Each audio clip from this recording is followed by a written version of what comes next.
আগেকার দিনে নানি দাদিরা যেভাবে মাথার চুল ওঠা বন্ধ করার জন্য তেল বানাতো বাড়িতেই, সেই তেল মাখিয়ে কিন্তু এমনিতেই এত সুন্দর চুল হতো যে অন্য কোনো কিছু ব্যবহার করার প্রয়োজনই পড়তো না। ঠিক সেইভাবে আমি আজকে তেল বানাবো। তো হ্যালো এভরিওয়ান, আসসালামু আলাইকুম, কেমন আছেন সবাই? রোজি ফ্যামিলি ব্লগ থেকে নতুন আরেকটি ভিডিও নিয়ে চলে এলাম। ভিডিওটি শেষ পর্যন্ত দেখার অনুরোধ রইল। ভিডিওটি শুরু করেছি দেখেন ছাদের আমাদের কুল বাগান দিয়ে আর কি। একটা গাছে দুই রকম কুল হয় আর এত পরিমাণে কুল হয়েছে মাশাল্লাহ, মানে এত পরিমাণে কি বলবো, একেবারে মানে পাত থেকে মাথা পর্যন্ত আর কি কুল আর কুল। যেটা এটাকে বলে কি বলে, নারকেলি কুল বলে, অনেকে বিলেতি কুল বলে। অনেক কুল, কিন্তু খাওয়ার লোক নেই। যাই হোক, তেল বানাতে চলে আসলাম। আর এখানে আমি কিন্তু করে নিচ্ছি, পেয়ারার পাতা আছে, তারপরে দুবলো ঘাস, তারপরে আছে হলো আপনার এর ভিতরে কি বলে, কেরায়ার পাতা বলে, যেটা আমাদের এখানে খুদকলসির পাতা বলে, এক একজন এক এক রকম বলে আর কি। তো এইগুলোকে আমি রস করে নেব। অন্যান্য সময় কিন্তু আমি এইগুলো সব শুদ্ধ এমনিতেই তেলের ভিতরে দিয়ে দেয়।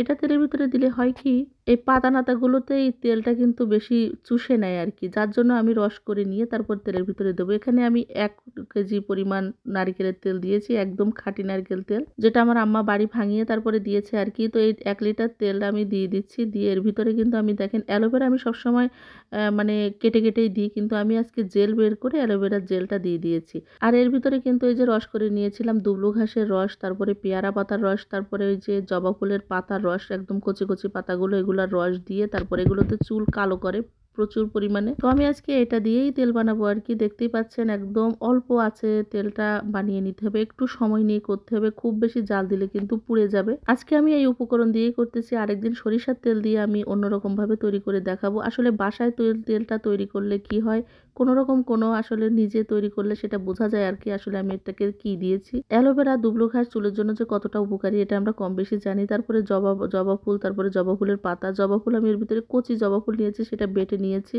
তো আমি এক একভাবে তৈরি করি, কালো জিরা তারপরে মেথি দিয়ে অন্যভাবে তৈরি করি, সেটাও একদিন আপনাদের সাথে শেয়ার করেছিলাম। তো এটা আজকে এইভাবে শেয়ার করতেছি।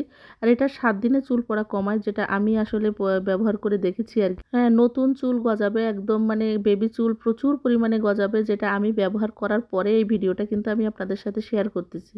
তো অনেকে অনেক ধরনের বিজ্ঞাপন দিয়ে আসলে চুল ওঠার তেল ব্যবহার মানে কিনে আর কি, যেটা আমি আমার বাচ্চাদের জন্য না করে আমি বাসায় এটা বানাই, অনেক ভিডিও টিডিও দেখে। তারপরে ছোটবেলায় আমার আম্মা এইভাবে আমাকে বানিয়ে দিত, আর দাদি নানিরা তো এরকম ভাবেই তৈরি করে এসেছে আজীবন। আর এখন আমি আমার বাচ্চাদের জন্য আমি এইভাবেই ব্যবহার করি।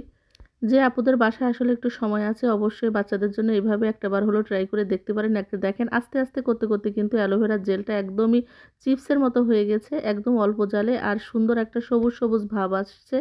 উপর থেকে আমি এইগুলো ছেঁকে নিয়ে নেব, নিয়ে তারপরে ঠান্ডা হলে এটা আমি কৌটা ভরে রেখে দেবো আর কি। একেবারে সারা বছর ব্যবহার করা যাবে, চুলের গোড়ায় গোড়ায় দিতে হবে।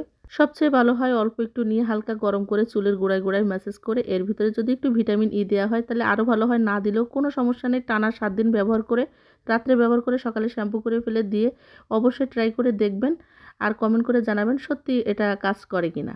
তো আজকে এ পর্যন্তই। ভালো থাকবেন, সুস্থ থাকবেন সবাই। আল্লাহ হাফেজ।